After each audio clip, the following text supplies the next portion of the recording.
Okay, I'm going to do a couple problems for you guys off of our review, just to jog your memory on some of the older stuff on here. Most of the front page is the last 2 days of graphing that we've been doing.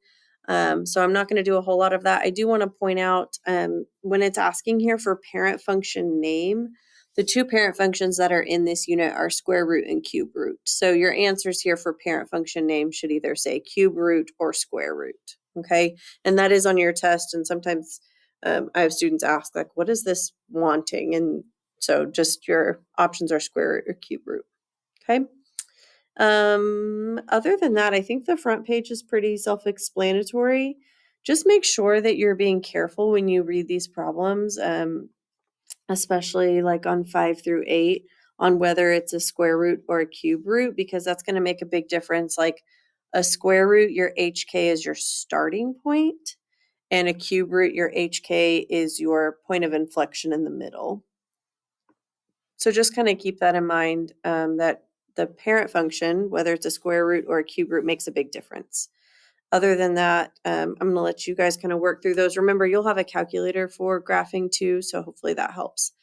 And this cube root, just as a reminder, is in math, and it's the 4th option down. Okay. Okay, let's do a little bit from 11 through 16. I'll maybe do a couple of these. These are finding the inverse.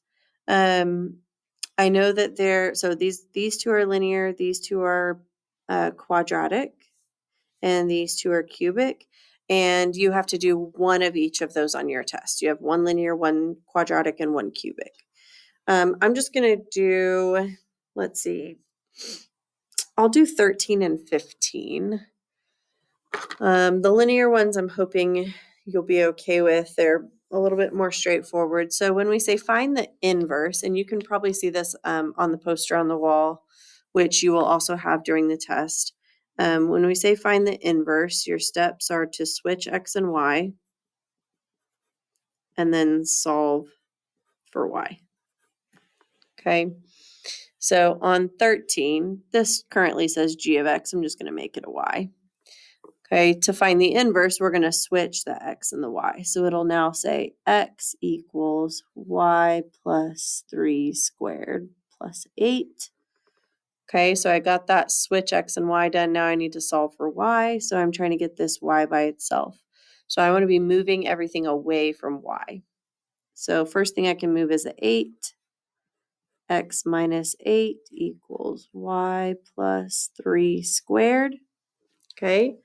I also would like to get rid of this squared. I can't move the 3 yet because it's in the parentheses. I need to move the squared. Okay, so to get rid of a squared, I'm going to take the square root of both sides of my function. So I now have square root of x minus 8 equals y plus 3. You'll notice the square root and the squared undo each other. They're inverse operations. And then to get this y by itself, we're going to subtract 3 on both sides. So I get square root of x minus 8. And then since this minus 3 happened after I took the square root, it has to stay outside of the square root. I'm going to make sure it's very clear that my square root ends with the 8. And then minus 3 is outside of that. And that equals y. Okay, so I've got y by itself now. So now I'm just going to show that this is an inverse by saying f inverse of x equals square root of x minus 8 minus 3. Okay, and on your test, I believe I have the answer blank where it says f inverse of x equals blank, and then you just have to fill in the function.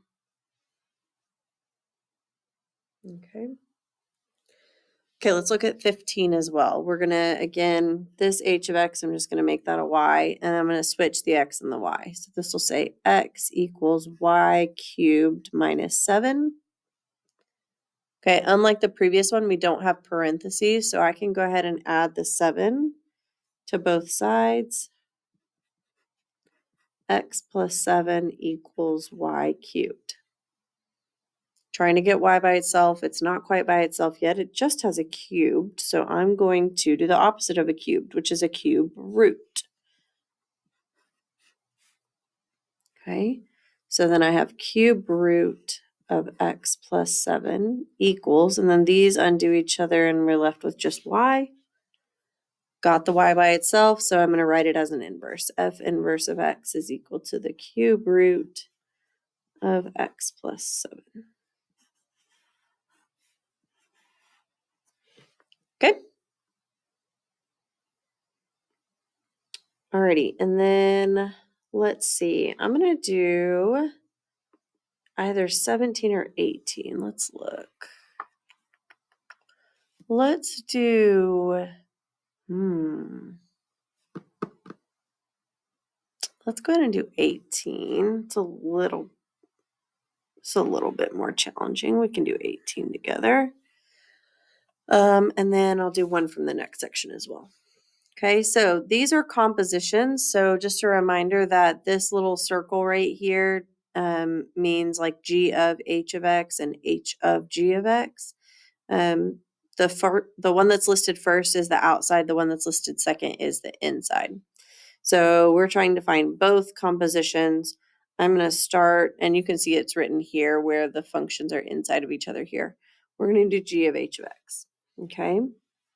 So that means I'm doing g of h of x, or in other words, g of negative 2x plus 1. Okay. So now I need to look only at the g function. So the g function is x squared plus 4. And anywhere that I see an x, I'm replacing that with negative 2x plus 1. So I need to square that and then add 4. So I'm going to have negative 2x plus 1 squared plus 4.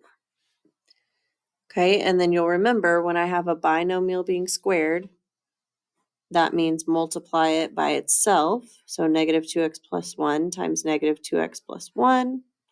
We'll deal with the plus 4 in a minute. I'm going to distribute. Okay, so negative 2x times negative 2x is 4, positive 4x squared. Negative 2x times 1 is negative 2x.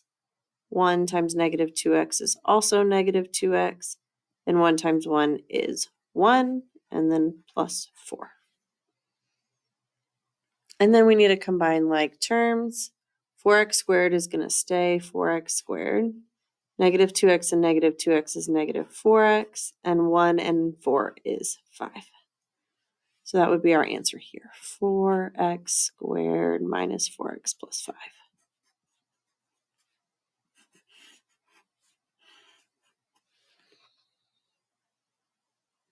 Okay. And then to do h of g of x, we're going to do h of, and then I'm going to put the g of x in, x squared plus 4.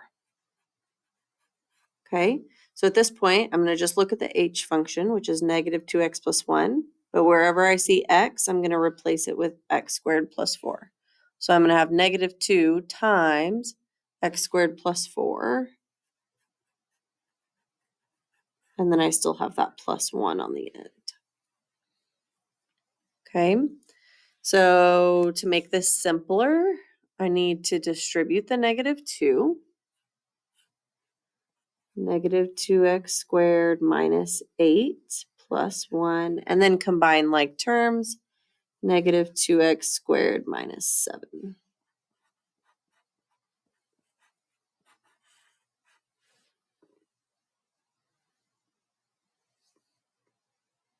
Okay.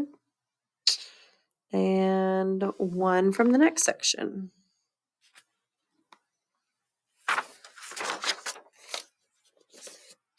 Okay, 19 and 20 are compositions again, f of g and g of f. But instead of being f of g of x and g of f of x, it's actually an input of an actual number here, okay? So these ones we talked about should be easier for you because it's a little bit less algebra, and they should be a little quicker. as long as you solve from the inside and work your way out. So like if we're doing, I guess we'll just do 19, f of g of -4. We're first going to start with just g of -4,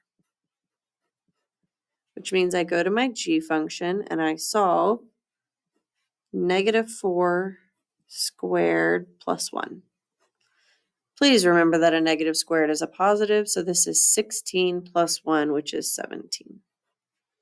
And once I solve that, I use this answer as the input for my outer function, which is f. So this will be f of 17. Okay, f of x is x minus 7, so this will be 17 minus 7, so our answer will be 10.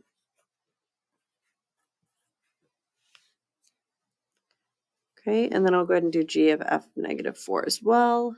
G of f of -4. Okay, we are going to do f of -4 first. Remember, f is x minus 7, so that's -4 minus 7, which is -11. And then we go to our outer function, g, and use this answer as the input. G of -11. This is x squared plus 1, so this is -11 squared plus 1. Again, a negative squared is a positive, so this is 121 plus 1, which is 122.